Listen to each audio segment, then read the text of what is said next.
That's a lie. That's a lie, and I can prove it by blowing up that column in the victory parade of Toyota trucks that the terrorists were driving after they captured Ramadi. There would have been no collateral damage, yet he didn't strike them. You explain to me why he didn't strike them, because he doesn't want to defeat them. Why doesn't he want to defeat them? You can pretty much answer that question yourself, can't you? Jordan is screaming for help. We're not giving it. Egypt is screaming for help. We're not giving it. All of the moderate Muslim nations who are trying to fight these vermin, these throwbacks, these 9th century primitives are not getting our help. Why? Is it incompetence or something worse? I don't have an answer for that. Maybe you progressives do, since you're so genius. Since you're such geniuses, maybe you can answer that question. 855-400-7282 is the phone number. We're talking about propaganda. We have other examples of it, as shown by the opener of Walter Cronkite saying there was a coming ice age. Now we hear from the liars that there's a coming hot age, right? WMAL, Washington, D.C. Tim, go ahead, please. You're on the Savage Nation. By the way, it's Jim, and every now and then as an antiseptic. But, all right, to get to the point, you're talking about, creating a culture of hate towards, Islamic people here in the United States. Wait, hold on. When did I say that? Well, the real target's going to be ISIS. Sir, maybe the cold has affected your capacity for reason if you ever had it. When did I say turn hatred against the Muslim people in America? When did you ever hear me say that? Hear me out. Okay. No, I'm not going to hear you out. You just try to smear me. You took an hour and 15 minutes of a brilliant broadcast and you try to bring it down to your low level. What do you think happened during World War II with the internment camps that you were talking about? What are you talking about? Why are you jumping with an illogical brain? I never said turn all the Muslims into America into our enemy. I said turn ISIS into our enemy and show them for the animals that they are. Didn't you hear that? If you're going to talk over me... well, who are you? You're nobody sitting with a bottle of whiskey in your bedroom. What do you mean talk over you? Who are you? You're sitting here interrupting my flow of thought and not making any sense. And I resent it. I resent that you're too stupid to hold a logical argument. What do you want from me?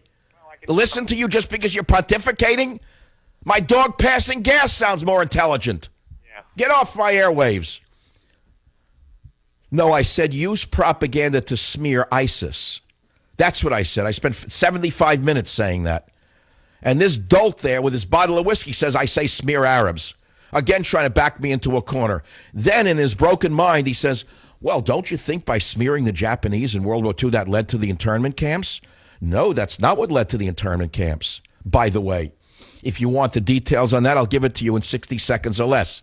The reason the progressive socialist president Franklin Delano Roosevelt interred the Japanese, Obama's hero, by the way. Obama took Winston Churchill's bust off the desk when he had invaded the White House and put the bust of FDR, the socialist president, in its place. The reason the socialist FDR interred the Japanese is because he believed through American intelligence that many of the American Japanese, not all, but amongst many of the Japanese in America at the time, many of them were working with Japanese intelligence in Japan to undermine our war effort.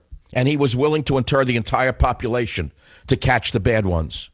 That's the difference between winning a war and losing a war. I'll be right back. Join the Savage Nation. Call now, 855-400-SAVAGE, 855-400-7282. Savage. My Savage Nation is sponsored by SwissAmerica.com. It's the only company I trust to protect my wealth. Call 800-BUY-COIN.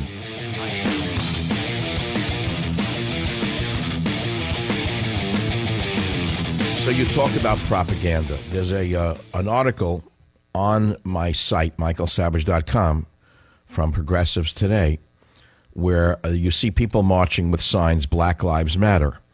And a Black Lives Matter activist says, this is Black Memorial Day, disarm the police. So these people are using propaganda on a daily basis, and as a result, Baltimore is burning. It's going through a murder spell.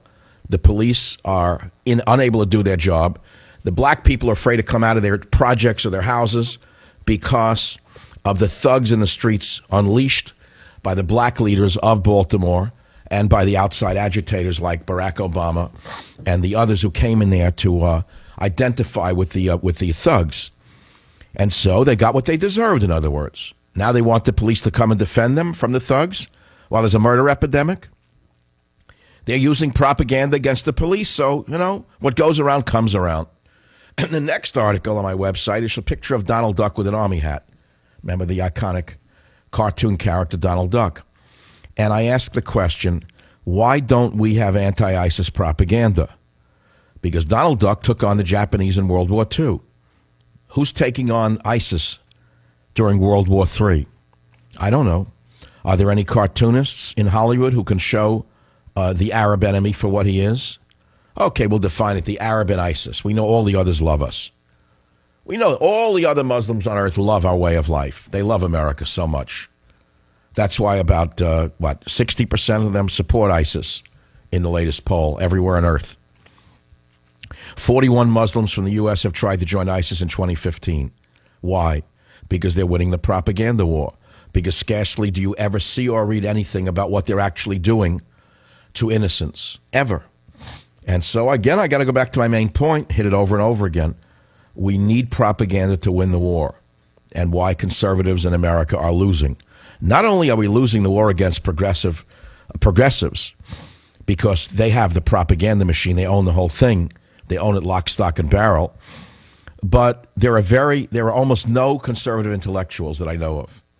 I know the word intellectual itself is a word that many people don't want to apply to themselves. It's sort of a negative in a way, like, are you calling me an intellectual? I don't really care what the word is. Call it conservative thinkers, conservative creative people. There aren't that many of us out there. And I'm not talking about aggregators of news stories, nor people who can write nonfiction books or spew hatred on a daily basis. That's not a creator. That's a hater. I mean, you can take news all day long and show how bad things are. What is that doing? Is it building anything? I don't know. What is it building? It's building dissension. Where is the solution? You got to go to the heart of the enemy and destroy it.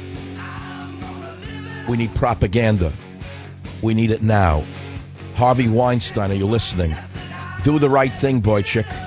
Join the Savage Nation. Call now, 855-400-SAVAGE. 855-400-7282. Savage.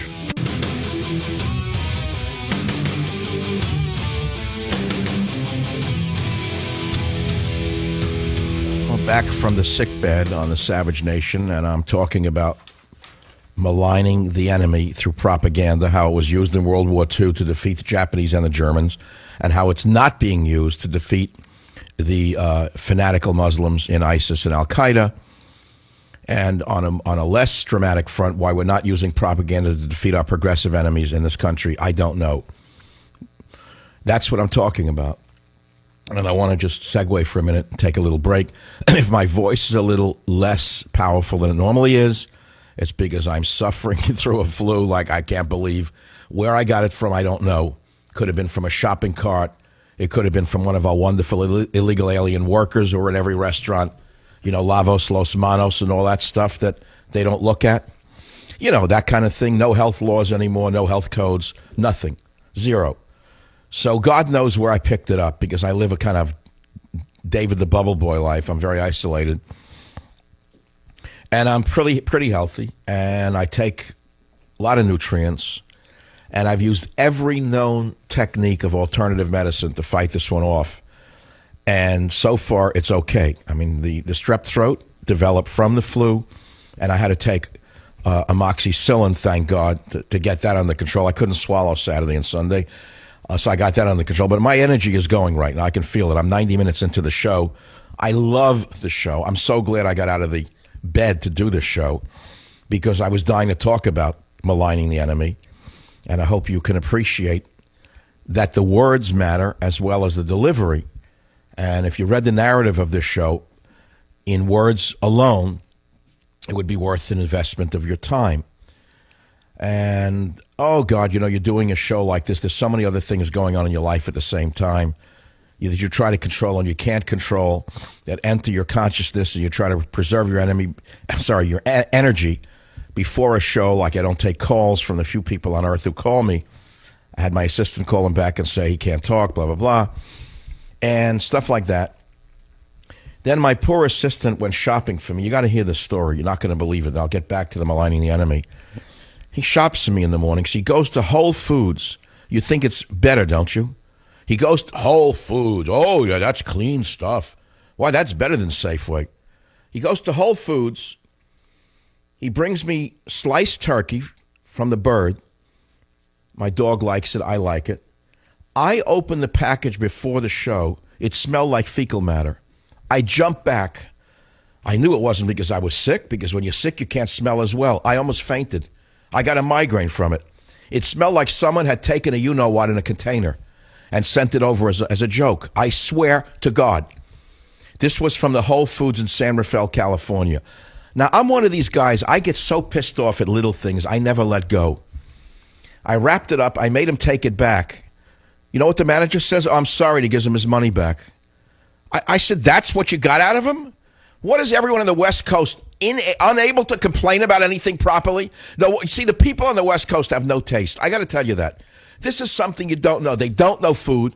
I lived here since the 70s. They don't know food from a hill of beans. They don't understand food. They think they do because they swirl chocolate on top of a potato. They think they're eating food. They don't know food out here. Nobody in New York would have tolerated that, even in this generation of the kids from Cincinnati who are living there with mustaches on their brains. So I made him take a piece of the turkey to the county health department. I will not be happy until they close the deli department at Whole Foods, until they sterilize the entire counter. I'm warning everyone listening to this show who lives around that area. I'm warning you in advance that if they're going to get away with selling turkey that smells like fecal matter, can you imagine what else you're eating in that joint? Can you imagine what kind of food they're selling today in these stores? So you have to have a nose for everything, whether it's rotten turkey or rotten accents or rotten politics. And as we heard at the beginning of the show, Hillary Clinton came out with a real doozy. A phony accent from the South that is a parody of a phony accent from the South, which leads you to believe that she is not fit for the presidency at any time was she ever fit. She's either overtly psychotic or too disconnected from reality that she doesn't even know that the accent is laughable and no one believes her. Listen to Hillary Clinton if you think I'm making this up. I'm aware I may not be the youngest candidate in this race, but I have one big advantage. I've been coloring my hair for years. You're not going to see me turn white in the White House. That can run the free world? That should run the free world? Why, she stinks worse than the turkey that we sent back to Whole Foods. Why, the smell is more horrendous than that reek of fecal matter that came out of that package of that old foul turkey they were trying to sell as new. She smells about the same as that old turkey did. And I don't think the parallel is so off. I think it's quite apt. But getting back to the issue at hand of propaganda per se, let me return to another short piece on World War II propaganda. I haven't heard this one yet. This is the one, we did the Japanese soldier, we did the Nazi network. Here's some of World War II propaganda in clip 1 on anti-Nazi propaganda. There is no scientific proof that there's any correlation between a man's racial characteristics and his native ability or character.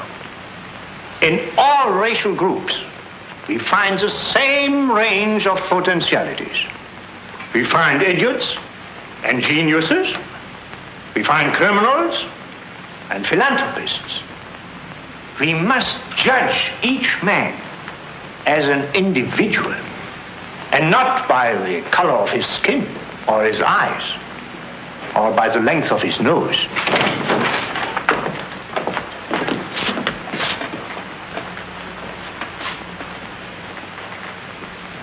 Come in, gentlemen. Make yourselves comfortable. And remember that there is no master race. That is a scientific truth. Anyone who tells you otherwise is